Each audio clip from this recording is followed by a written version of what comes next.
Bonjour à tous, je suis Benoît Moreau, je travaille chez Ecoterie depuis 2019 et je suis très heureux de vous accueillir sur ce webinaire 60 minutes pour comprendre le carbone. Je ne vous le cache pas, 60 minutes, ça va être court pour devenir des spécialistes, mais nos trois intervenants vont bien débroussailler le terrain, si je peux me permettre cette métaphore. Pour comprendre ce sujet, il faut savoir d'où il vient et comment. Ce sera à Cédric Orvoen de vous l'expliquer. Thomas Canguilhem vous parlera des accords de Paris, des enjeux, du marché et de ses pièges. Et enfin, Arnaud Degrave vous parlera du mécanisme de création de puits de carbone par la forêt. Après chaque intervention, nous laisserons un petit temps de questions-réponses. N'hésitez pas à les poser dans le chat, j'ai vu qu'il y en avait déjà. N'attendons pas, laissons-leur la parole. On va laisser la parole à Cédric. Donc, Cédric a créé Costraten au début des années 2010, convaincu que le carbone serait rapidement au centre des préoccupations, qu'il fallait proposer un accompagnement à ce sujet aux territoires et aux entreprises. Depuis 10 ans, Cédric intervient par ailleurs dans les universités bretonnes pour proposer de nombreux cours sur ces thématiques. Cédric, c'est à toi. Bonjour à toutes, bonjour à tous. Vous m'entendez, ça marche? Tout marche très bien, sauf… Merci Benoît de m'avoir invité à ce webinaire pour parler carbone. J'interviens d'ailleurs en direct de chez un client que nous accompagnons dans sa démarche carbone, qui a eu la gentillesse de me mettre un bureau à disposition, que je remercie, que je salue. Ça fait des années, effectivement, que je me passionne et je m'investis sur le sujet. Et je dois dire que c'est tellement vaste et tellement à la source et au cœur de nos sociétés qu'il faudrait probablement y passer une vie pour être complet. Là, j'ai un quart d'heure. Tu m'as demandé d'introduire ce webinaire. C'est ce que je vais faire avec plaisir en synthétisant pour les auditeurs le mécanisme du cycle du carbone. Pourquoi il y a un changement récent et brutal, il faut bien le dire. Quelques réponses qui sont proposées aujourd'hui. Et puis, parmi ces réponses, la séquestration qui a toute sa place, évidemment. Alors, le CO2, c'est la vie, évidemment, parce qu'il a permis de créer, avec l'effet de serre, les conditions exceptionnelles dont nous profitons sur cette planète. Et sans lui, la température à la surface du globe serait invivable, négative, évidemment. Pour autant, les équilibres sont rompus et le centre météorologique de Mauna Loa, à Hawaï, qui est le centre historique qui mesure depuis 50 à 60 ans les concentrations de CO2 dans l'atmosphère, qui fait référence en la matière, donc, a publié en février 2022, le mois dernier, des mesures de CO2 dans l'atmosphère de 422 parties par million, ppm. Voilà, alors je ne sais pas si ça vous dit quelque chose, ce n'est pas une mesure que nous avons l'habitude de surveiller, et donc c'est la première question, est-ce que c'est beaucoup finalement? Alors, la réponse est oui, c'est énorme, mais même nous n'avons jamais atteint ce niveau de concentration de CO2 dans l'atmosphère. Alors, comment le savons-nous? Eh bien, vous avez à l'écran, alors ce qui est un petit film, hein, là, je ne sais pas s'il va fonctionner, sinon je vous encourage à aller le regarder. C'est vraiment 1 minute 30, c'est extrêmement pédagogique pour revenir sur ces concentrations. Vous voyez que c'est un trait qui monte avec une pente assez et de plus en plus raide, et on voit la respiration finalement avec le cycle des saisons, la respiration des végétaux estivales.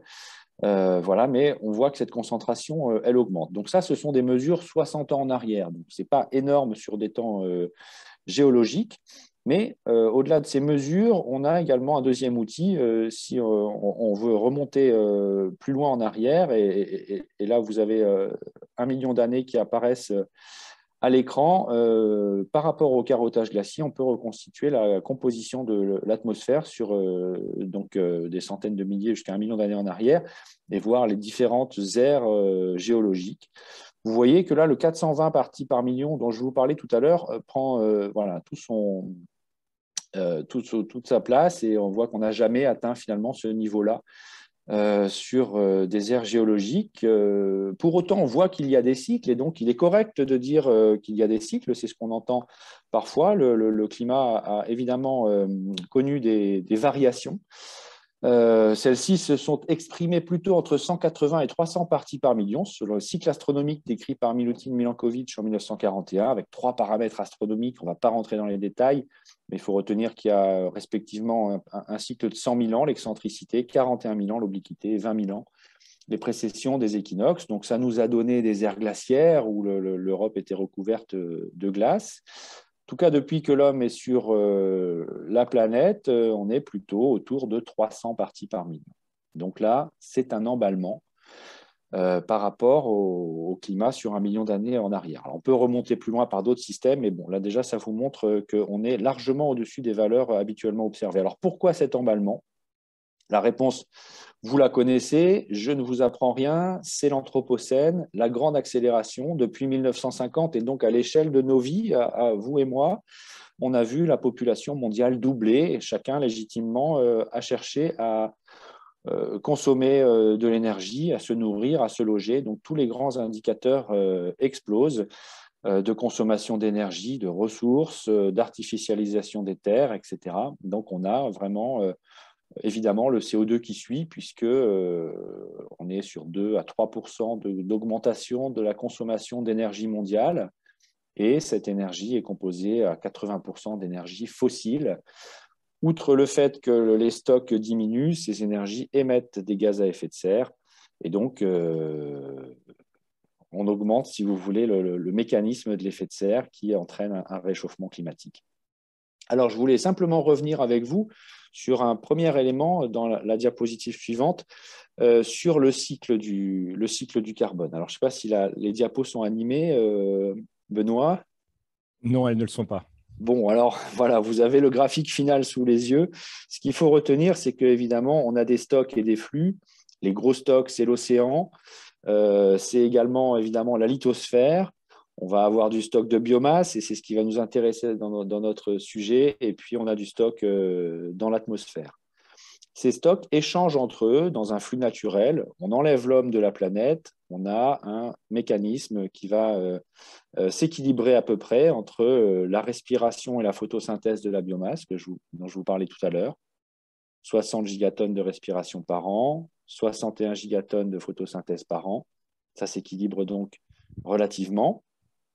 L'évaporation et la dissolution du carbone dans l'océan, même si l'océan fatigue parce qu'effectivement, on lui en demande de plus en plus dans ce rôle-là.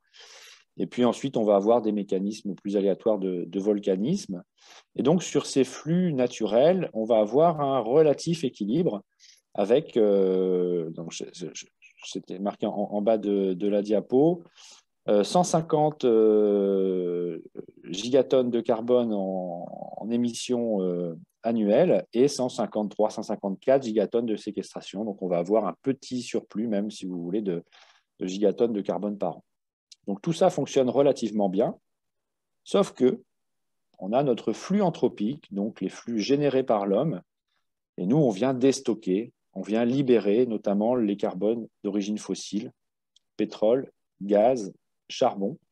Et puis, par la déforestation, on vient aussi libérer du carbone, donc à peu près à hauteur de 12 gigatonnes par an. Donc, voilà, ce que je voulais vous faire comprendre, c'est qu'on a un mécanisme global avec des flux importants et que l'homme vient effectivement mettre un petit plus de carbone qui fait augmenter les parties par million que l'on a observé tout à l'heure. Donc, on a un solde global qui est à 8 millions de gigatonnes par an. Voilà, donc il faut absolument baisser ces émissions. On a parlé longtemps du facteur 4 en France, parce qu'il fallait diviser par 4 en France, il faut diviser par 10 aux États-Unis. Bon, il faut réduire, si vous voulez, ces émissions-là pour qu'on revienne à un équilibre. Voilà pour le mécanisme. Alors donc, les constats, je pense qu'on peut partager, mais que vous connaissez, c'est qu'il est urgent d'agir, évidemment, pour réduire ces émissions de CO2, même si on est un peu piégé par, et on le voit cruellement en ce moment avec l'actualité, notre dépendance aux énergies fossiles, que ce soit le gaz ou le pétrole, et le charbon également dans certains pays. Il est central aussi de conserver les capacités de séquestration de la planète. On l'a vu, c'est un des leviers que l'on a pour capter le CO2. Donc, d'une part, Il faut stopper la réduction, c'est-à-dire déforestation, et surtout, il faut augmenter cette capacité à séquestrer le carbone dans le vivant. Et puis ensuite, on l'a vu, ça va dans le sol. Donc, agir, conserver la capacité de séquestration. L'océan est un des principaux stocks, mais aujourd'hui, on ne sait pas agir dessus. Le second stock, c'est le vivant, la biomasse. Donc là, on peut en plantant, augmenter sa capacité. OK. Alors, comment agir? C'est la diapo suivante. Les objectifs, évidemment, vous les connaissez. Au niveau mondial, l'accord de Paris 2015, qui a donné les grands principes qui devaient être appliqués à partir de 2020, mais on voit qu'on a beaucoup de mal. Confère la conférence de Glasgow, la COP26, il y a quelques mois, où finalement, voilà, confronté à la réalité, au pied du mur, on a beaucoup de mal à avancer à la vitesse où il faudrait. C'est vraiment des politiques de petits pas qui ne sont pas du tout à la hauteur des attentes de Paris.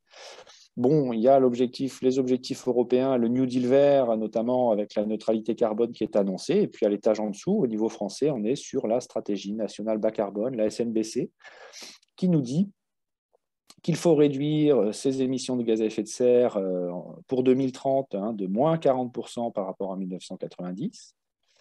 Alors, toujours cette référence à 90, si on se réfère à 2020, on serait environ à moins 25%. Après, il y a aussi des objectifs de consommation d'énergie et des objectifs d'émission, enfin d'énergie renouvelable.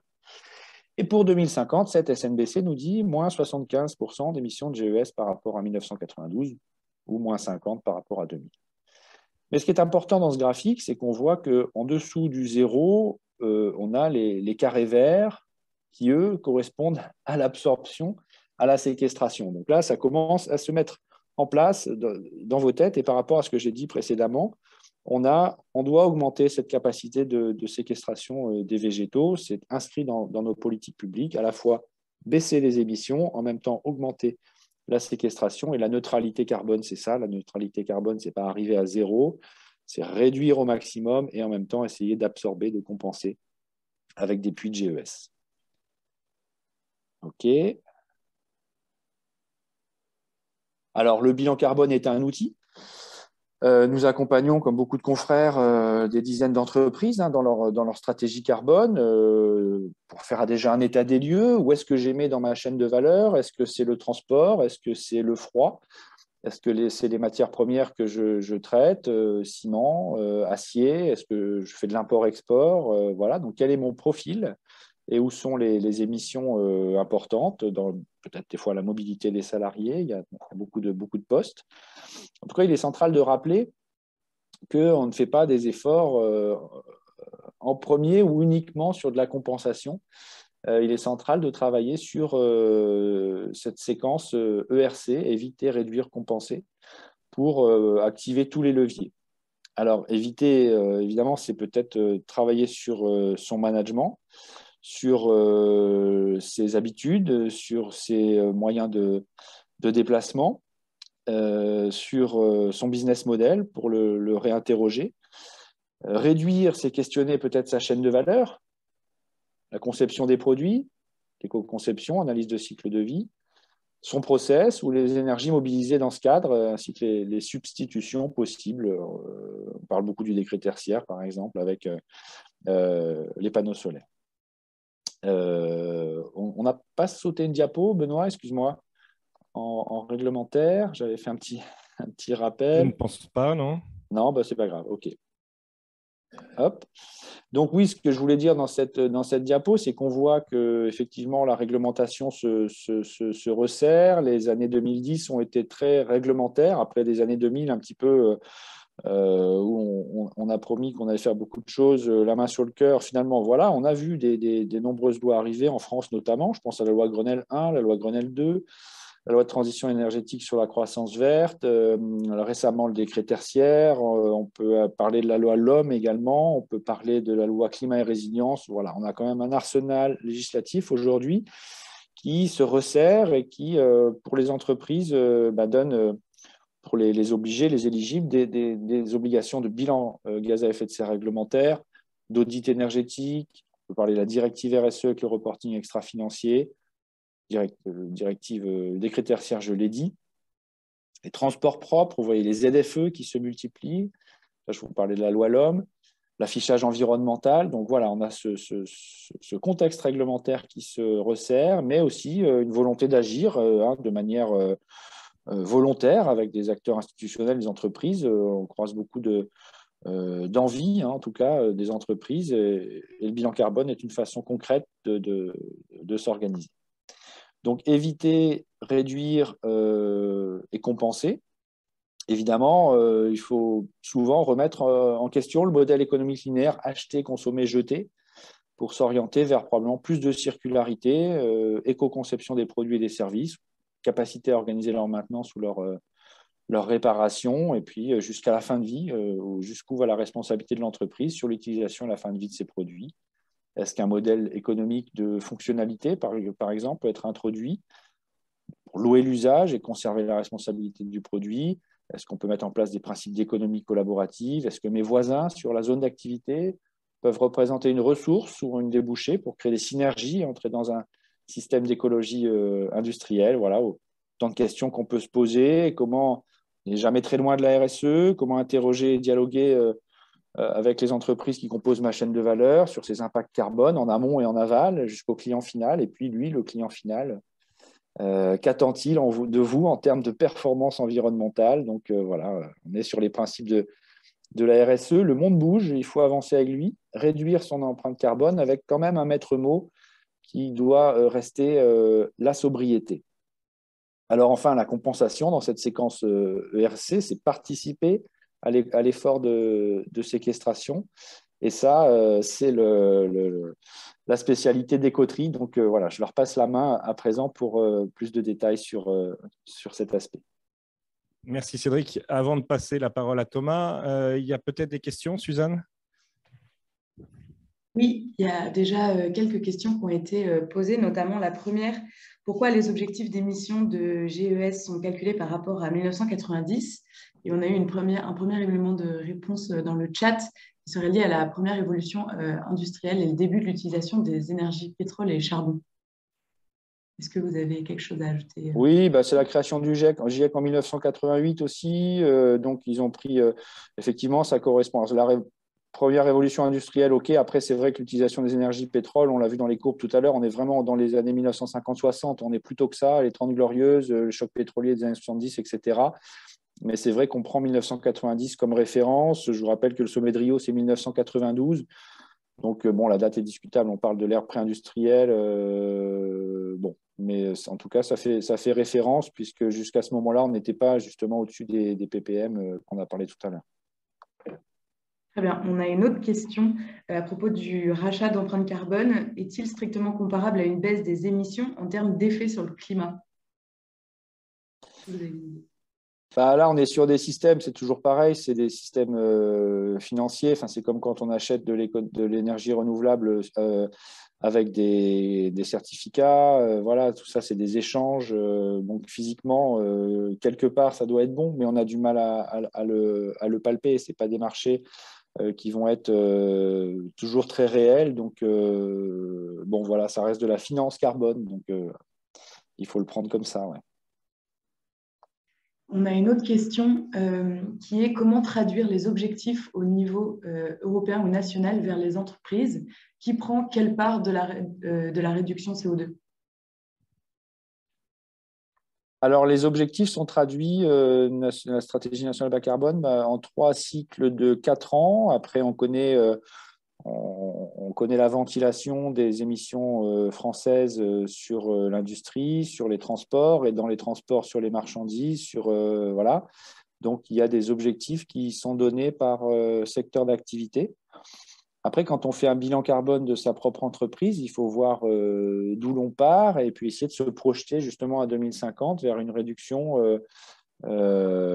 qui serait compensée. Donc, on trace un peu les mêmes courbes que ce que l'on vient de voir précédemment, en essayant de se dire est-ce que l'entreprise peut avoir une réduction qui n'est jamais linéaire, parce qu'il va y avoir des grands changements par moment de machines ou de process, mais de 2, 2,5, 3% par an de son empreinte de base. Merci Cédric, merci Suzanne. Il y a encore sûrement pas mal de questions, mais on est limité dans le temps. Malheureusement, on est à votre disposition pour répondre. Cédric, bien sûr, vous pourrez le contacter si vous avez encore des questions. C'est la même chose pour Thomas et Arnaud qui vont intervenir. On va donc passer à Thomas, rencontrer un esprit créatif dans un esprit structuré. Thomas est un entrepreneur passionné par le climat et un PDG de l'économie 2.0 et verte, avec une large exposition internationale et plus de 15 ans d'expérience dans le développement d'entreprises, la restructuration de sociétés et la conduite de transition numérique et durable. En tant que cofondateur et CEO international des coteries, l'une des solutions naturelles les plus prometteuses pour lutter contre le changement climatique, Thomas s'est donné pour mission de laisser une planète plus verte aux générations futures. Thomas, c'est à toi. Merci beaucoup, Benoît. Tu m'entends bien? Tu me vois? C'est parfait. Ok, impeccable. Également, bonjour à toutes et à tous. Je suis vraiment ravi de voir autant de participants à l'occasion de ce webinaire. En ce qui me concerne, je vais essayer de vous parler dans les 15 prochaines minutes. Je dirais, après que Cédric ait planté le décor, de vous parler un petit peu ce qui, sur la base de notre expérience, nous semble être les bonnes questions à se poser. Pour trouver les bonnes réponses, j'ai appris qu'il fallait en général commencer par se poser les bonnes questions. Donc, l'idée, c'est de mettre à jour les points d'attention pour que votre stratégie de compensation carbone soit à la fois efficace et surtout perçue comme telle. Donc, je vais, après une première présentation du marché carbone, rapidement, je vais essayer de mettre à jour ce qui nous paraît être les 3 points fondamentaux, les 3 points d'attention fondamentaux que sont le timing, la qualité des projets et l'importance de la communication. Pour commencer, tu peux enchaîner, voilà. Pour remettre les choses dans le contexte, je ne veux pas faire du dramatisme, il y en a suffisamment qui s'en chargent, mais je pense que c'est important de remettre les choses dans le contexte et de bien comprendre que ce fameux degré et demi ou 2 degrés dont on parle dans les accords de Paris, qui pourrait à première vue donner l'impression d'être un détail, un pull en plus ou en moins, il faut bien comprendre l'impact que ça a. Et c'est ce que ce visuel cherche à mettre à jour. C'est une moyenne, ces fameux 1,5 ou 2 degrés. Et comme toutes les moyennes, c'est une donnée intéressante, mais qui a des limites. Il y a ce que j'appelle la blague du statisticien. J'espère que je ne vais pas vexer de statisticien dans l'audience, mais si vous demandez à un statisticien, vous lui mettez les pieds dans la glace et la tête dans un four et vous lui demandez en moyenne comment il se sent, il va vous dire qu'il se sent bien. C'est probablement pas le cas. C'est un petit peu la même chose avec ces 1,5 ou 2 degrés d'augmentation en moyenne à l'échelle de la planète. Il faut comprendre que ces quelques degrés peuvent cacher d'énormes disparités aux extrêmes. Et on en a eu malheureusement encore un exemple la semaine dernière où il y a une station climatique à 3200 mètres d'altitude en Antarctique qui a relevé une température de 11,5 degrés. Alors on me dit que ça reste frisquet, mais pour l'Antarctique, il faut comprendre que c'est 30 degrés au-dessus des normales saisonnières. Il devrait faire moins 50 à cette période de l'année. Ça vous donne une idée de l'impact que ça peut avoir à l'échelle de la planète. Et à titre d'exemple, lors de la dernière période glaciaire, il y avait à peu près 4 à 5 degrés d'écart avec les températures qu'on a aujourd'hui en moyenne. Et moi qui vous parle de Copenhague, à l'époque, j'aurais eu 3 km de glace au-dessus de la tête. Donc, il faut bien comprendre qu'il y a 1,5 ou 2 degrés, et donc les 0,5 degrés d'écart entre les deux ont des impacts, comme vous voyez encore une fois sur ce visuel, au niveau des espèces animales, végétales, marines, au niveau de la fréquence et de la violence des épisodes climatiques vont avoir des conséquences qui peuvent être assez dramatiques et à laquelle il est impératif de se préparer. Donc face à cette urgence, beaucoup d'acteurs, et vous manifestement au premier chef, se tournent vers le marché du carbone. Vous avez quelques éléments un peu chiffrés pour vous donner un peu les ordres de grandeur ou les principaux points qui caractérisent ce marché. Très rapidement, vous avez le marché réglementaire qui, pour faire simple, concerne une certaine catégorie d'acteurs qui ont été identifiés comme des très gros émetteurs d'émissions de CO2 et qui, donc, par conséquent, ont des obligations réglementaires pour compenser leurs émissions. Ce qui vous concerne plus vraisemblablement, c'est ce qu'on appelle le marché du carbone volontaire, où donc, voilà, les engagements sont pris sur une base volontaire et donc au choix de chacune des organisations ou des entreprises. Ce qui est important de retenir, je pense, c'est le dynamisme de ce marché, l'augmentation des prix depuis ces dernières années et clairement aussi un élargissement géographique. On est parti de zones principalement tropicales vers des zones maintenant plus tempérées pour alimenter les projets qui alimentent ce marché du carbone. Sur le prochain slide, vous avez quelques éléments chiffrés qui représentent un petit peu le dynamisme de ce marché. Cette courbe s'arrête à août 21. Depuis donc à fin 21, le marché, la valeur annuelle a dépassé le milliard de dollars.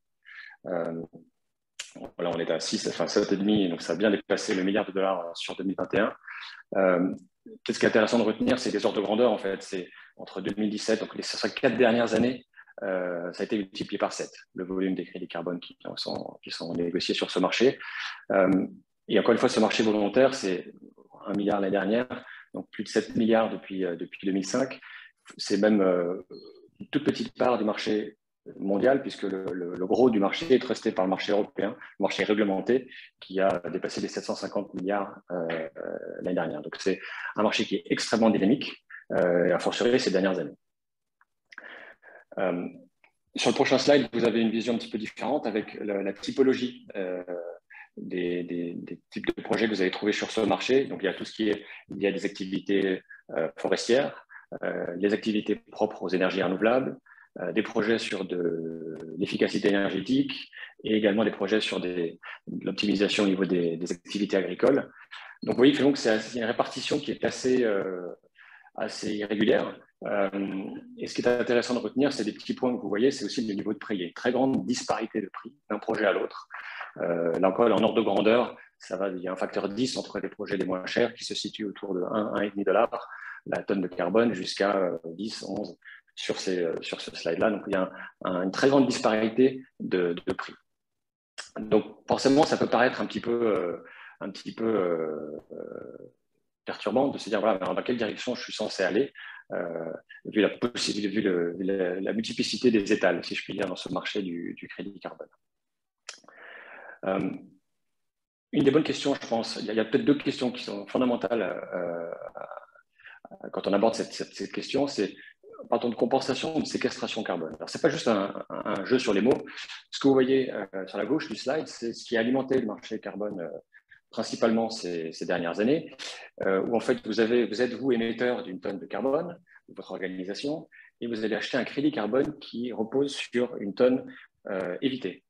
Par exemple, c'est un type de crédit carbone qui a été assez populaire. Ce sont des fours qui permettent d'équiper les villages, par exemple en Afrique, pour faire la cuisine au sein des villages et des maisons, et qui, en fait, je ne rentre pas dans les détails techniques, mais émettent moins de CO2 quand ils sont en fonctionnement par rapport aux fours qui sont autrement utilisés. Donc, en remplaçant les fours existants par ces fours-là, vous évitez des émissions, et donc on a développé des crédits carbone qui sont certifiés, vérifiés sur la base de cet évitement de CO2.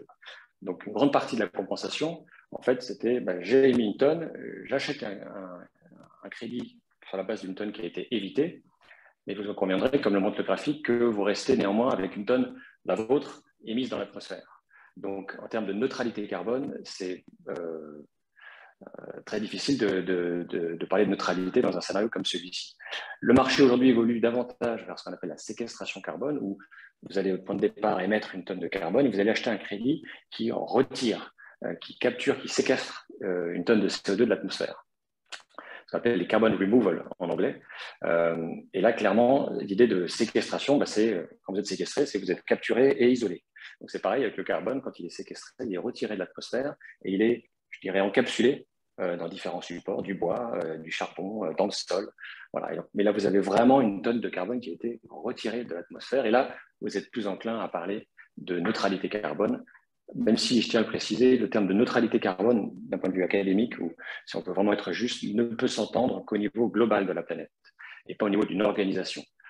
Donc, c'est un terme, malgré tout, même si vous êtes sur ce schéma de séquestration carbone, vous retirez bien une tonne de carbone de l'atmosphère, c'est un concept à manier néanmoins avec des pincettes. Et donc, quand on parle de séquestration carbone, c'est ce que montre le prochain slide, Benoît, vous avez un peu 2 catégories. Vous avez les catégories, ce qu'on appelle les nature-based solutions, basées sur la nature, et celles plutôt basées sur la technologie. Vous avez quelques exemples les plus significatifs à l'écran. Et vous voyez en bas un peu les avantages et les inconvénients des deux. En ce qui concerne les possibles technologies en cours de développement, certes, elles peuvent potentiellement garantir une séquestration à plus long terme, mais elles sont en général plus coûteuses. C'est-à-dire que la tonne de carbone, vous allez être plutôt dans la centaine de dollars ou d'euros la tonne, et surtout, ça nécessite des besoins en termes de développement très importants et qui ne sont pas encore qui ne sont pas encore nécessairement aboutis. À l'inverse, côté des solutions basées sur la nature, la R&D, je dirais, elle est disponible. La mère nature nous a donné 4,5 milliards de R&D en ce qui concerne les arbres, la photosynthèse, tout ça, c'est des technologies qui existent et donc on peut se servir, qui sont immédiatement actionnables. Comprenez-moi bien, un projet forestier prend du temps, mais la technologie de séquestration carbone via la photosynthèse faite par un arbre, elle existe, elle est immédiatement actionnable. Et donc de ce point de vue-là, vous avez des projets qui sont moins coûteux, peut-être moins permanents, certains d'entre eux, mais en tout cas actionnables ou opérables immédiatement.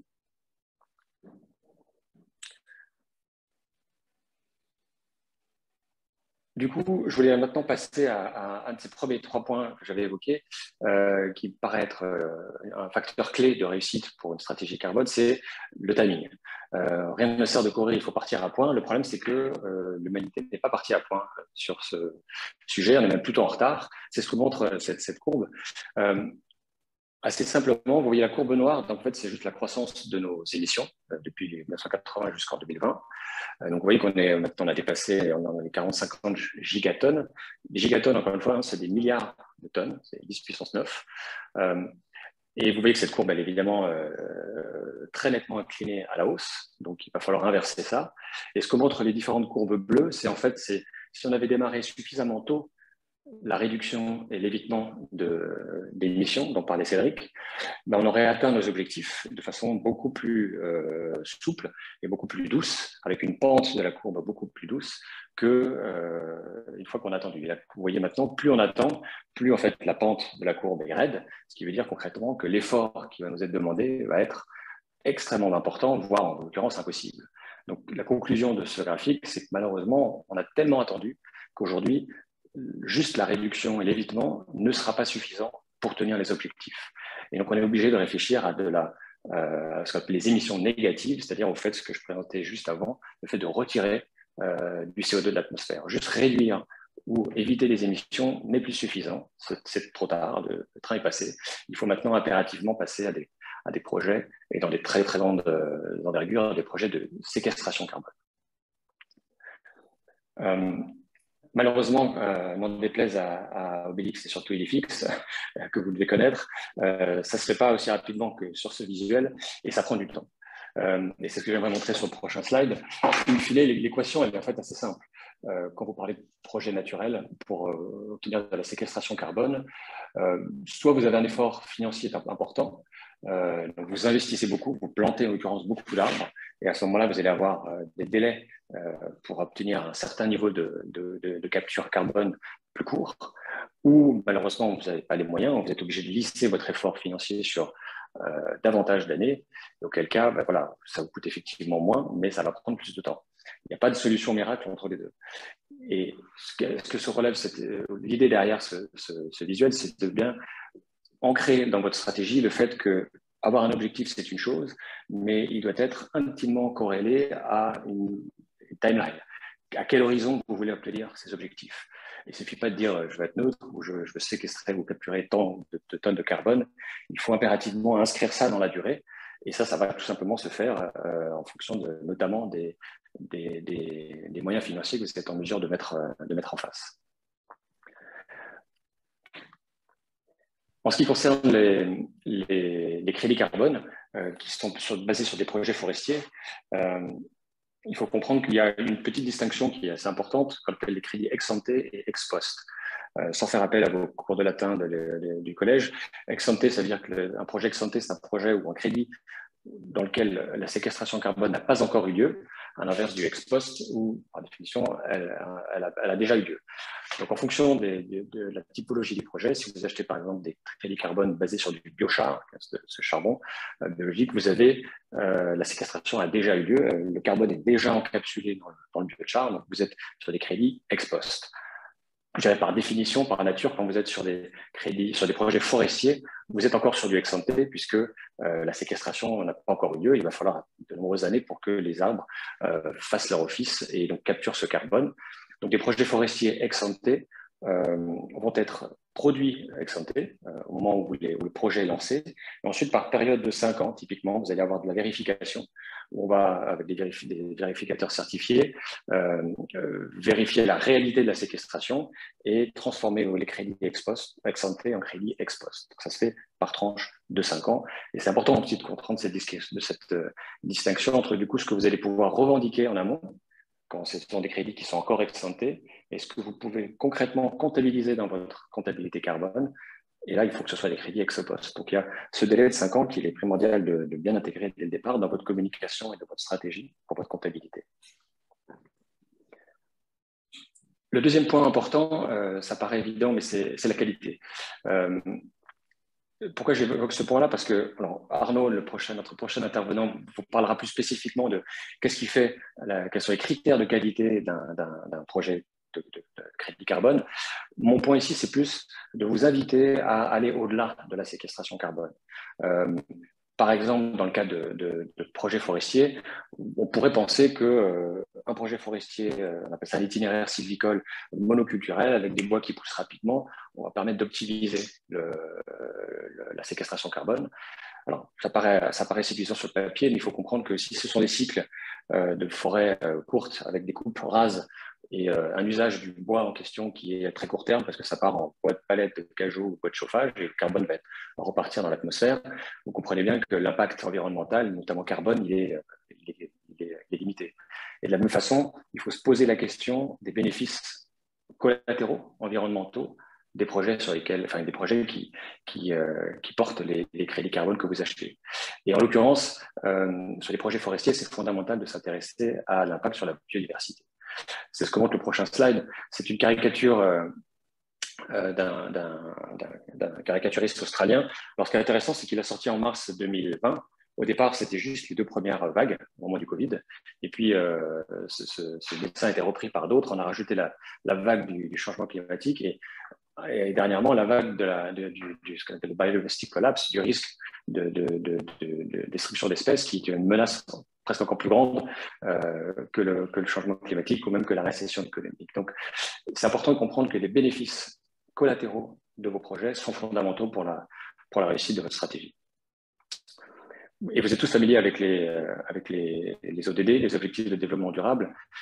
Typiquement, c'est important de se poser les questions dans quelle mesure le projet que je porte, les crédits carbone que j'achète, vont être en mesure de cocher un maximum de cases de ces objectifs. Et il y a une vision que je voulais vous partager, que j'ai vue récemment, que j'aime beaucoup, qui, plutôt que cet affichage un peu à plat, indique, ces prochains slides, Benoît, montre une vision un peu plus 3D, plus dynamique, en caractérisant davantage les objectifs. Et vous voyez que voilà, encore une fois, je parlais d'objectifs collatéraux environnementaux, tout ce qui touche la biosphère est fondamental au sein de ces objectifs, après les aspects sociétaux et les aspects ensuite économiques. Donc, bien réfléchir à quelle case vous pouvez cocher au-delà de la pure séquestration carbone quand vous abordez votre stratégie et la possibilité d'acheter les crédits carbone. Et rapidement, en 1 minute, pour garder le timing, sur le dernier point de la communication, encore une fois, c'est une chose de savoir-faire, c'est fondamental aussi de le faire savoir. Notre expérience, c'est qu'il y a peut-être 4 règles à retenir, en tout cas 3 principales, pour éviter de se faire accuser de greenwashing.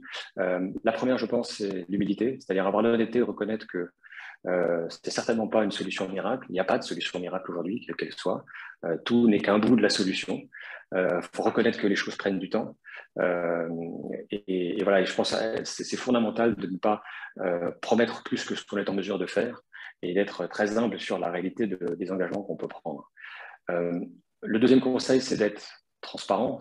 Ça paraît couler de source, mais que ce soit la description des projets sur lesquels vous vous engagez, éventuellement les montants que vous investissez, les certifications que vous avez obtenues. Ça paraît aujourd'hui évident que, voilà, selon l'adage, quand c'est flou, c'est qu'il y a un loup. Aujourd'hui, vu le degré d'attention qu'il y a de la part de la société, de la part du public, de la part de vos clients, de la part des médias sur ces questions de séquestration carbone, et vu le nombre d'accusations, pour la plupart à juste titre, de greenwashing, c'est fondamental d'être le plus transparent possible, d'être humble, d'être transparent, et je dirais aussi d'être cohérent par définition. Et là, je reviens sur ce que disait Cédric, c'est important de réfléchir à la séquestration une fois qu'on a fait les premières étapes de réduction, d'évitement, et qu'éventuellement on prend d'autres types d'engagements et qu'on ne se lave pas les mains juste en plantant quelques arbres en espérant que ça sera suffisant. Donc ça, c'est vraiment les 3 points fondamentaux, je pense, pour réussir sa communication. Et puis, du coup, le dernier point, peut-être une touche d'optimisme, c'est aussi l'occasion d'être créatif. Il ne faut pas, je pense, être figé de peur de mal faire ou de se faire accuser de greenwashing. Je pense que justement, vu l'importance des enjeux, c'est fondamental et important de communiquer. Et il y a aujourd'hui de belles façons de communiquer, de belles histoires à raconter autour de ces projets, quand encore une fois, ils respectent les règles que je vous ai présentées. Donc voilà, pour finir sur une top touche d'optimisme, il y a beaucoup de choses à faire, n'ayons pas peur de le faire et de bien faire les choses. Merci Thomas. Voilà pour la partie que je voulais vous présenter. Je passe la main à Arnaud, sauf s'il y a des questions. On va peut-être prendre une ou deux questions, Suzanne, parce qu'on est un petit peu en retard. On va essayer de rattraper le temps. Oui, il y a beaucoup de questions, mais on va prendre les principales en notant les autres. Les projets labellisés bas carbone correspondent-ils à des projets de compensation ou de séquestration? Alors, les projets label bas carbone, qui est donc un label développé par le ministère de l'Agriculture en France, sont, à ma connaissance, des projets de séquestration, donc des projets forestiers, avec ce qu'on appelle l'additionnalité, c'est-à-dire le fait qu'il y a bien une séquestration qui aura lieu, qui n'aurait pas eu lieu si le projet n'avait pas été implémenté. D'accord. Une autre question, pourquoi les grands groupes s'empressent de donner des targets de net zéro carbone emission? Cela a-t-il du sens? Comment influer notre direction à mieux contextualiser ces objectifs affichés? Là, je reviens sur ce qu'on voit toujours à l'écran. Je pense qu'effectivement, il y a eu peut-être, de la part de certains grands groupes notamment, probablement face à la pression ou l'envie de bien faire, un manque d'humilité, je dirais, dans la façon dont on affichait. J'ai un exemple, je suis basé en Scandinavie, à Copenhague, au Danemark. Il y a eu j'ai trouvé sur ma table du petit déjeuner des briques de lait, il y avait écrit cette brique de lait est neutre en carbone. Ça n'a pas duré très longtemps avant qu'il se fasse évidemment, à juste titre, dégommer. Une brique de lait, il y a forcément une empreinte carbone pour qu'elle arrive jusque sur ma table. Et considérer qu'une brique de lait est neutre en carbone, encore une fois, c'est dangereux. Donc, je pense qu'il faut faire très attention, encore une fois, sur la transparence, la cohérence et l'humilité de la communication. Il vaut mieux en dire moins et en faire trop que l'inverse, pour être très honnête. Ouais, ça rejoint aussi ce que disait Cédric tout à l'heure, c'est-à-dire qu'il faut chercher à rejoindre la neutralité globale et non pas la neutralité à l'échelle d'une entreprise. Et donc, c'est la participation à la neutralité globale également. Voilà, vous contribuez à cette neutralité globale plutôt que de vouloir à tout prix revendiquer votre propre neutralité. Et après, il faut quand même reconnaître sur ces accusations de greenwashing qu'il y a quand même néanmoins parfois une certaine mauvaise foi, dans le sens où on va avoir tendance à taper sur certains acteurs qui, malgré tout, malgré des erreurs, ou par manque d'humilité ou de transparence ou même de cohérence, parfois peuvent faire des erreurs, mais qui néanmoins cherchent à s'engager et cherchent à aller dans la bonne direction et qui se font taper dessus quand il y en a d'autres qui ne lèvent pas le petit doigt et qui restent tranquillement dans leur coin. Il faut aussi parfois être un petit peu honnête et réaliste par rapport à ces accusations de greenwashing. Mais c'est effectivement un vrai enjeu. Merci Thomas. Encore une fois, vous pouvez contacter Thomas ou contacter Ecotree et puis on vous donnera les coordonnées de Thomas si vous avez des questions, parce qu'on ne peut pas tout prendre malheureusement. Avec plaisir. Merci à tous. Arnaud, je ne sais pas si tu as réussi à mettre en place ta caméra. Non, mais c'est probablement pas une mauvaise idée que je ne l'ai pas. Bah écoute, quand on voit la photo, moi, je trouve ça sympa pourtant. Arnaud aime à penser que son parcours qualifiable de baroque possède un fil rouge, la forêt et la science. Après des études en génie mécanique à l'École normale supérieure de Cachan, un DEA et doctorat en génie industriel à l'INP Grenoble, un long passage dans l'enseignement et la recherche au Danemark, lui aussi, il assiste impuissant à une prise de conscience d'un manque crucial d'aspects environnementaux dans sa recherche. Celui-ci le mène à entreprendre un master scientifique à Vancouver sur la gestion forestière durable. Il part ensuite parcourir le monde en tant que photoreporter, spécialisé dans l'environnement et les aspects sociaux autour des forêts tropicales, entre autres. Quelques années plus tard, le voilà responsable développement forêt chez Ecotree. Il a notamment travaillé sur les méthodes de quantification carbone sur nos forêts. Arnaud, je te laisse la parole. Merci Benoît, merci à tout le monde d'être parmi nous. Moi, je vais essayer de parler un peu plus spécifiquement des aspects voilà, comment ça se passe au niveau du carbone, au niveau des forêts. Les forêts sont-elles un puits de carbone, oui ou non? Il faudrait peut-être passer les slides par contre. Merci. Donc d'abord, la première question à se poser, c'est qu'est-ce que c'est qu'un puits de carbone? Donc je vais pas revenir sur tout l'aspect équilibre global, échelle de temps très long, etc. Et le fait que ce soit un aspect qu'il faut prendre vraiment à l'échelle totalement planétaire. Mais grosso modo, un puits de carbone, c'est un système qui, au cours du temps, va rejeter du carbone et absorber du carbone. Et au final, voilà, est-ce qu'elle en absorbe plus ou est-ce qu'elle en rejette plus? Alors, la forêt absorbe-t-elle du carbone? Oui, certainement. On va voir un peu comment. La forêt rejette-t-elle du carbone? Oui, absolument aussi. Donc, il va falloir comprendre si de quel côté on est de cet équilibre. Donc, comment et pourquoi la forêt absorbe-t-elle du carbone? Je vais me permettre de faire un petit rappel de biologie, parce que j'ai fait une intervention en forêt récemment et je me suis aperçu que c'était peut-être pas encore bien clair dans la tête pour tout le monde. Donc, comment sont faits les arbres, grosso modo? Un arbre, c'est très gros et c'est très lourd. Et ça vient d'où toute cette matière? Donc, c'est une question qui, vous l'imaginez bien, c'est posé il y a pas mal de temps par pas mal de monde. Et Jean-Baptista van Helmont, en 1643, s'est dit ça vient forcément du sol, parce qu'il faisait pas mal d'anthropomorphisme. Et donc, si nous, on mange quelque chose et on devient plus gros, les arbres doivent aussi manger quelque chose pour devenir plus gros. Donc, il a planté un arbre dans un pot, il a mesuré la masse du pot, il l'a laissé grandir pendant 5 ou 6 ans, il a ressorti l'arbre, il a mesuré la masse du pot et il s'est rendu compte que finalement, la masse, c'était la même. Donc, ça vient pas du sol. Et on a commencé à se dire, si ça vient pas du sol, ça vient d'où? Et d'autres personnes, dont notamment Joseph Priestley et puis Jan Ingelhaus, je crois probablement massacrer son nom, ont fait d'autres expériences qui ont commencé à pousser vers il se passe quelque chose au niveau du soleil et il se passe quelque chose au niveau de l'air. Et petit à petit, comme dans le rugby, il y a eu un effort collectif et on est arrivé à la formule finale de la photosynthèse, qui dit donc que effectivement, un arbre absorbe du CO2 donc, à hauteur de 6 et il utilise de l'eau aussi à hauteur de 6 et il transforme tout ça en cette espèce de machin que vous avez à gauche, à droite de la formule qui est du sucre, des glucides. Et il rejette de l'oxygène. Comme a dit Cédric un peu plus avant, c'est très très bien qu'il rejette de l'oxygène parce que ça nous permet de respirer.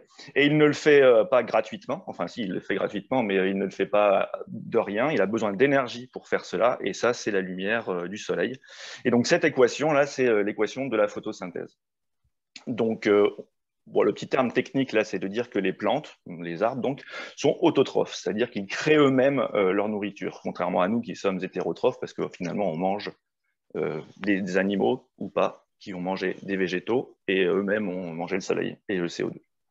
Donc voilà, grosso modo, les arbres grossissent en prenant... Non, il faut que tu laisses la slide d'avant. Merci. Les arbres se nourrissent du carbone de l'atmosphère. Alors, est-ce que ça rejette aussi du carbone? Absolument, parce que les arbres sont, comme toutes les plantes d'ailleurs et comme nous-mêmes, des êtres qui respirent et qui transpirent. Et en fait, le glucide qui vient d'être créé là à travers la photosynthèse va être utilisé comme carburant dans les cellules du bois pour fabriquer le bois et faire grossir l'arbre. Ce faisant, il consomme de l'énergie, donc c'est le sucre et l'oxygène. Il y a une espèce de petite machine qui tourne, qui produit à nouveau des déchets, lesquels sont du dioxyde de carbone à nouveau. Et donc, pour croître, les arbres utilisent la photosynthèse pour fabriquer de la matière et rejeter du CO2. Donc, l'idée, c'est de savoir, voilà, elles en absorbent, ok, elles en rejettent, on vient de le voir, mais comment? Et là, tu peux passer à la slide suivante. Donc la réponse, c'est que oui, au final, la forêt, dans certaines conditions, est un puits de carbone. Elle absorbe plus de dioxyde de carbone qu'elle n'en rejette. Alors là, si je prends la source de l'IGN 2020, la forêt constitue donc un puits de carbone en absorbant chaque année 83 millions de tonnes de CO2, soit une partie significative des 465 millions de tonnes émises par la France. Voilà. Donc, on peut dire que dans certaines conditions, et on y reviendra sans doute, la forêt est effectivement un puits de carbone, donc c'est bien d'en créer. Alors, c'est très bien, on va en faire, on va créer des puits de carbone, mais pour que ce soit vraiment utile pour nous de pouvoir mettre des chiffres dessus, il va falloir quantifier les choses. Donc, pour cela, on va se poser cette question, comment peut-on quantifier ça? Donc, il nous faut un modèle qui produit pour une forêt une quantité de carbone absorbée dans le temps et probablement une valeur finale. Donc, pour ça, il nous faut des données d'entrée, et une espèce de boîte qu'on n'espère pas si noire que ça, dans laquelle il y aura des équations, des modèles qui vont nous permettre de, en fonction de ces données, réussir à savoir quel est l'équivalent carbone absorbé par la forêt. Donc finalement, les équations de la boîte noire, ce n'est pas très compliqué. On a un volume de tronc qu'on transforme en volume du houppier ou de la couronne, c'est-à-dire toute la masse qui est à l'extérieur du sol, qu'on transforme avec d'autres équations en le volume qu'il y a dans le sol, le volume racinaire. Ensuite, on transforme ça en tonnes de masse sèche, parce qu'il y a quand même beaucoup d'eau dans les arbres et donc ce n'est pas du carbone. Puis en tonnes de carbone, parce qu'il n'y a pas que du carbone dans la matière des arbres. Et ensuite, hop, on multiplie tout ça par 3,66666 pour transformer ça en tonnes équivalentes de CO2. Donc à chaque fois que vous voyez quelque chose du style tonnes de CO2, c'est toujours des tonnes de CO2 équivalentes. Parce que ça nous permet de comparer les choses. On n'a pas le droit, on sait en sciences, de multiplier si, mais pas d'additionner des carottes et des agrafeuses. Donc pour pouvoir que tout le monde parle de la même chose, on fait ça en tonnes de CO2 équivalent. Donc voilà, si on a des bonnes données d'entrée et qu'on met ça dans ce modèle, on est capable de trouver l'équivalent CO2 séquestré ou rejeté par la forêt. Alors où est-ce qu'on trouve ces données? Il se trouve que le volume du tronc en fonction du temps, selon les stations forestières, ce sont les tables de production forestière. C'est-à-dire que les forestiers ont travaillé depuis très longtemps à savoir comment leur forêt va être productive. La production, c'est le volume du tronc. Ça les intéresse au cours du temps. Donc, on a ce genre de données, volume du tronc en fonction du temps, qui nous permettent d'obtenir effectivement la séquestration carbone de cette forêt. Après, il y a d'autres choses. Le carbone, il n'est pas que dans le tronc. Il y en a aussi dans la litière, dans le sous-sol, dans le sous-étage, dans le bois mort, etc. Mais bon, pour faire simple, c'est ça. Si on peut passer à la suivante, Benoît. Merci. Alors là, on va prendre un petit peu de points de vocabulaire, parce qu'on parle beaucoup de captation, séquestration, stockage, ceci, cela. En fait, ce vocabulaire a été bien mis à plat, notamment dans le label bas carbone, ou pour carbone 4. Donc, on parle des 3 S. Séquestration, stockage et substitution. Séquestration, c'est ce qui se passe dans les arbres sur pied. Donc, c'est la biomasse vivante. Le carbone est capté de l'atmosphère et séquestré dans les arbres vivants.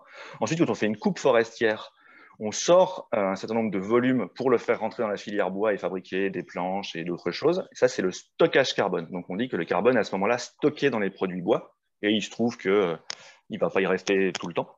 Et ensuite, il y a les effets de substitution qui consistent à dire que si on utilise du bois, on n'utilise pas du pétrole, parce que finalement, le plastique, c'est du pétrole, ou des choses qui sont très gourmandes en énergie, ou en chimie, comme par exemple du béton ou de l'aluminium.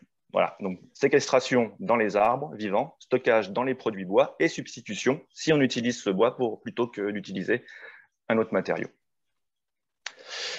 Donc moi, quand je fais mes petits calculs, etc., et que je rentre les itinéraires forestiers dans mes moulinettes, dans mes modèles, j'obtiens ce genre de graphe. Donc vous voyez, par exemple, la petite ligne fine, c'est la séquestration, donc ce qu'il y a dans le bois vivant sur la parcelle. Donc voilà, au début, on plante, et puis ensuite, on augmente la masse forestière sur une parcelle. Ensuite, on fait certains choix forestiers qui font que ce volume diminue, puis il arrive, avec notre sylviculture irrégulière ou à couvert continu, à une espèce d'état stationnaire.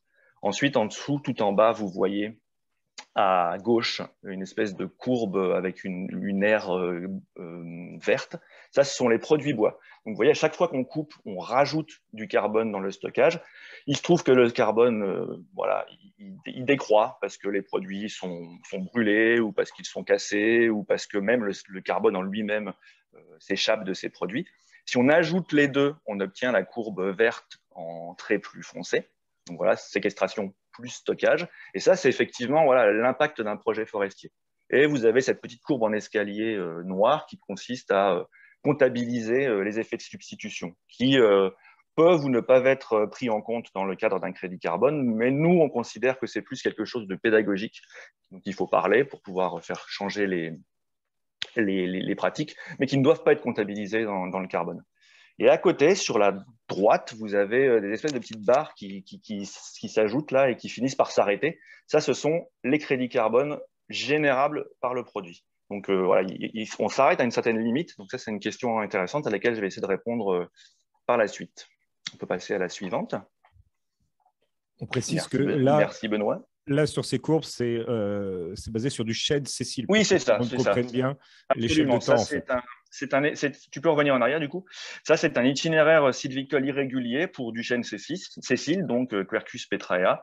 Et donc, voilà, c'est écrit en petit, mais voilà, la partie qui commence à devenir un petit peu stable, c'est 250-300 ans. Donc, on est vraiment sur des échelles de temps de la forêt, à savoir des échelles de temps assez longues. C'est pour que tout le monde comprenne bien l'échelle de temps. Merci bien, Benoît, de m'avoir rappelé ça. J'ai tendance à trop les voir, ces courbes. Donc, on a des chiffres à l'échelle des peuplements sur des temps de l'itinéraire, donc des projets forestiers, ici de 250-300 ans. Est-ce que c'est suffisant, oui ou non? Et pourquoi est-ce que ces crédits carbone s'arrêtent à une valeur finale? Donc, je vais essayer de vous expliquer ça.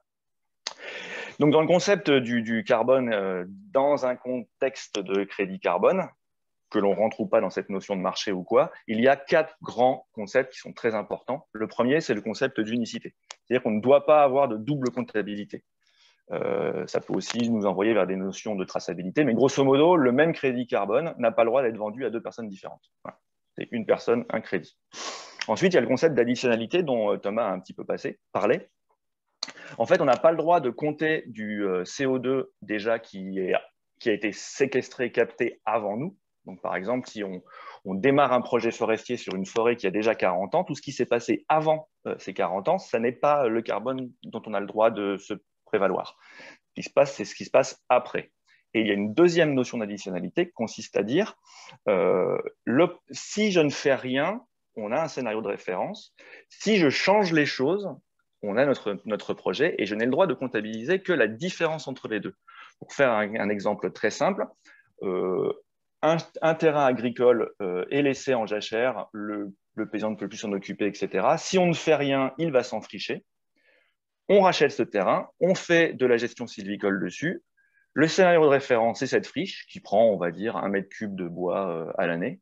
Et nous, on a une gestion sylvicole qui suit les itinéraires que vous avez vus juste avant. J'ai le droit de montrer et de calculer et de me prévaloir de la différence entre ce scénario de référence et le projet que je suis en train de faire. Ça, c'est le concept de l'additionnalité. Ensuite, il y a le concept de permanence, qui consiste à dire que sur un très, très, très long terme, on n'a pas le droit de comptabiliser de multiples fois le même carbone. Donc, par exemple, pour reprendre l'exemple de Thomas, à savoir, on met une espèce en rotation très rapide, il se trouve qu'on va la couper et puis replanter et la couper et replanter. Le stock, on se rend compte qu'il n'est pas permanent parce qu'à un moment, tous les arbres sont dégagés et on en remet d'autres. Donc, on n'a pas le droit de se prévaloir de quelque chose qui change tout le temps. Et donc, on a créé le concept de stock moyen à long terme, qui est une espèce de moyenne sur le très, très long terme de ce qui se passe sur la forêt ou sur d'autres projets carbone. Et c'est une espèce de valeur au-delà de laquelle on ne peut pas aller. Peut-être que potentiellement, à un moment ou à un autre, notre projet aura séquestré plus de valeur plus de carbone que cette valeur. Mais, ce nonobstant, on n'a pas le droit de s'en prémunir parce que cette valeur est la valeur maximum qui peut être stockée sur notre projet dans le temps. Donc ça, c'est la permanence. Et la dernière des choses, c'est la mesurabilité. Comme l'a dit Thomas, il y a le carbone ex ante et le carbone ex post. La quantification est basée sur du volume de bois. Et donc, si on mesure ce bois, on peut remettre ça comme valeur mesurée et non plus envisagée dans les moulinettes et vraiment mesurer ce qui se passe sur la parcelle. Et donc, avoir cette valeur ex post qui est la vraie valeur. Donc, la mesurabilité des modèles est terriblement importante. Si on avait un modèle mais qu'on ne pouvait pas mesurer les choses, on ne pourrait pas passer d'ex ante à ex post et donc on aurait un vrai souci. Donc voilà pour les 4 grands concepts du carbone. Donc d'autres résultats de mes modèles. Là, vous avez une forêt qui a un peu de chêne, un petit peu de Douglas, un petit peu de… Qu'est-ce qu'il y a d'autre sur cette forêt? Il y a du pin sylvestre et du cèdre. Donc ça, c'est une forêt qui existe, hein, une de nos forêts. Et donc, par parcelle, donc par peuplement, je calcule, grâce aux itinéraires forestiers, les crédits carbone ou le stock carbone que l'on peut avoir. Et on le fait donc à l'échelon du peuplement. Et si on passe à la slide suivante, on voit qu'on a une valeur qui monte jusqu'à ce qu'on arrive à cette valeur finale du stock moyen à long terme, qui est grosso modo à 60 ans là, et on a un incrément tous les ans jusqu'à ce que on n'en ait plus parce que la forêt a fini d'arriver à son état permanent. Voilà, donc permanence et stock final et incrément annuel sont les choses qui permettent de comprendre une cible carbone ou le net zéro qui consisterait à dire, moi, je veux que cet incrément annuel compense mes émissions tous les ans. Donc là, je voudrais faire un petit point de vigilance assez rapidement. On pourrait être tenté, comme on a eu certaines questions, d'utiliser tous ces modèles-là pour optimiser la captation carbone des massifs forestiers, en choisissant une essence qui va très vite, par exemple. Ce serait une erreur. Pourquoi? Parce que déjà, bien penser à l'impact des différentes constantes de temps et à cette histoire de permanence, et aussi penser à la résilience des écosystèmes. Un écosystème résilient, un écosystème qui répond bien, à savoir il ne se détruit pas totalement en face d'un choc qui pourrait être un incendie par exemple, et on sait que quelque chose de pas très divers, beaucoup de fois la même essence, a tendance à ne pas être très résilient. Et si on faisait des optimisations, on pourrait tendre à essayer de planter toujours la même essence pour que ça aille vite. La nature est quelque chose de très complexe. Simplifier, c'est bien, ça permet d'avoir des modèles, de faire des choses, mais simplifier vers une optimisation, ce serait preuve de faire assez peu d'humilité. Et je pense que l'humilité, c'est un terme que vous avez entendu plusieurs fois lors de cette présentation, donc je ne peux que rajouter ma pierre à l'édifice. Deuxième point de vigilance, un écosystème forestier, ça n'est pas que de la captation carbone. Ça n'est pas non plus qu'une usine à planche, ça n'est pas non plus quelque chose qu'il faut sanctuariser. On peut le sanctuariser, c'est bien, mais on peut voir ça comme un système très multifonctionnel et il doit être préservé et utilisé, mais aussi apprécié dans toute sa pluralité. Parce que la forêt a une vie propre. Hein, on peut considérer la forêt comme un organisme, n'est-ce pas? Il y a des aspects écologiques. La forêt est un habitat pour la faune, on a une diversité botanique, faunistique, fongique aussi. Il y a des champignons dans le sol qui font partie de la forêt. Tous ces aspects écologiques, il faut en tenir compte.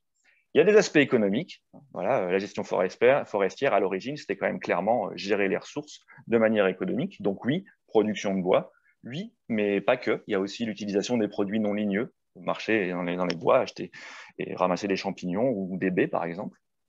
À cela, vous pouvez ajouter la captation carbone, donc les 3 S, séquestrer, stocker et substituer. Il y a aussi les aspects sociaux. Nous, en tant que forestiers, on fait vivre toute la filière bois en sortant des grumes et en faisant travailler des scieries. On fait travailler tout un écosystème. Il y a les aspects récréatifs. Je pense que les gens qui se connectent aujourd'hui aiment aller marcher en forêt. C'est un aspect social de la forêt. Et la beauté des paysages, il ne faut pas non plus l'oublier. Et alors, il y en a d'autres. Je pourrais en mettre des wagons et des wagons. Protection des sols et des habitations. Ralentissement de l'érosion, purification de l'air, rafraîchissement du climat, impact sur les précipitations, impact sur les rivières, j'en passe et des meilleurs. La forêt, c'est réellement un écosystème multifonctionnel. Souvent, on le voit de notre prisme à nous, à savoir quels sont les services qu'elle nous rend, mais il faut aussi penser à elle en tant qu'organisme. Et on essaye de faire ça au mieux, ce qui abonde dans le sens de la qualité des projets dont vous a parlé Thomas juste avant. Voilà, j'espère que je n'ai pas trop dépassé. Mais si, tu as dépassé, évidemment, Ah mais ce n'est mince. pas très grave. C'est pas très grave. On va prendre quand même quelques questions rapidement. On a 2 minutes de retard, mais si vous voulez bien, on se prend un tout petit temps de questions. Suzanne, Oui. s'il y en a. Il y a quelques questions qui reviennent notamment, Arnaud, comment est-ce qu'on tient compte du réchauffement climatique pour choisir les essences que nous plantons et que nous entretenons? Alors, effectivement, il y a plein de façons de se prémunir, enfin de prendre en compte le réchauffement climatique. La meilleure des choses qu'il y a à faire, c'est bien connaître la station de son projet, donc bien faire une étude de sol pour bien comprendre et de flore qu'il y a autour et de peuplement forestier et l'histoire de ce qui s'est passé dans cet endroit, qui nous permet de dire, voilà, à l'heure actuelle, cette essence est en station, c'est la meilleure qu'on puisse mettre à cet endroit-là. Ensuite, on prend ces données et on regarde les projections climatiques. Et on se dit, voilà, vu les projections à 1,5 degré de plus, 2 degrés, 3 degrés de plus, le climat, il va être comme ça à cet endroit dans 30, 40 ans. Et donc, on va essayer de regarder quelles essences pourront être en station à ce moment-là. Et après, on essaye de ménager la chèvre et le chou et regarder ce qu'on peut faire. Parce que si on plante une essence qui va très bien aujourd'hui, mais qui dans 40 ou 50 ans sera totalement desséchée et morte, ça ne va pas. Mais si on plante quelque chose qui marchera très bien dans 40-50 ans, mais que l'année prochaine, elle ne passera pas l'hiver, ça ne marche pas non plus. Donc, c'est une espèce de jeu d'équilibriste entre trouver ce qui fonctionne et trouver ce qui fonctionnera plus tard. Donc, il y a changer d'essence. Alors oui, effectivement, on peut prendre des essences du sud de la France et les planter un peu plus haut vu comment fonctionne le climat, les essences méditerranéennes, probablement au milieu de la France et un peu plus haut, à un moment, ça va être intéressant de faire ça.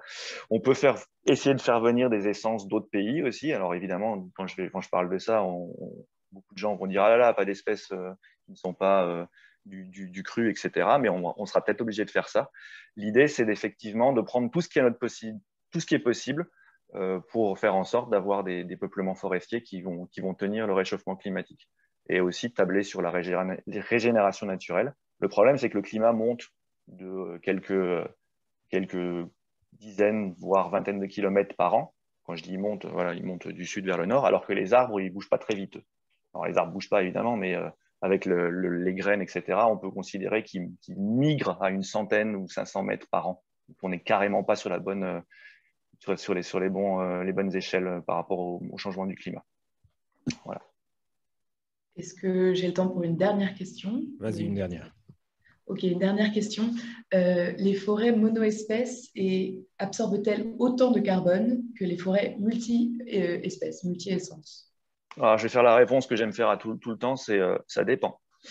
En fait, vous avez pu voir dans mes graphes que l'essence est un des critères de l'itinéraire sylvicole et donc par proxy de la séquestration carbone. Donc effectivement, il y a certaines essences qui absorbent plus ou plus vite du carbone, mais on ne peut pas parler de monoessence. En fait, c'est parler à l'échelon du peuplement, et en sylviculture, au moins telle que nous la pratiquons nous chez Écotri, on ne fait plus de peuplement monoessence pour des raisons de résilience, etc. Donc, une forêt qui va être pluriessence, elle sera plus résiliente. Potentiellement, on va mettre des essences qui poussent moins vite, donc elles absorberont moins vite du carbone. Mais à la fin, il faut réellement voir ça à l'échelle du massif forestier total. C'est très, très, très difficile de rentrer dans ces questions dans ces réponses sans aller très, très loin en termes de sylviculture. Mais je pense qu'on peut abandonner maintenant l'idée des peuplements monospécifiques. Je ne dis pas que les forestiers d'avant ont fait beaucoup de bêtises. Ils ont travaillé avec leur modèle, avec les contraintes qu'ils avaient à l'époque. Mais on essaye maintenant, à l'heure actuelle, de ne plus suivre ce genre de fil. On essaye de travailler sur des peuplements plutôt diversifiés. Ce n'est pas toujours possible, mais on fait au mieux. Et ça rejoint ce que tu disais tout à l'heure sur l'éco-bénéfice, notamment sur la biodiversité et la vie en forêt. Absolument. Absolument. Bien, merci Arnaud, merci à tous les intervenants, à Thomas et à Cédric. Merci à tous d'avoir participé à ce premier webinaire carbone. Il y avait beaucoup de questions, malheureusement, on n'a pas pu répondre à toutes, mais n'hésitez pas à nous contacter pour prolonger ce moment. Nous vous donnons rendez-vous le 18 mai pour vous parler des enjeux autour de la biodiversité. N'hésitez pas à nous suivre sur nos réseaux pour plus d'infos et à très bientôt. Merci bien. Au revoir. Merci, au revoir.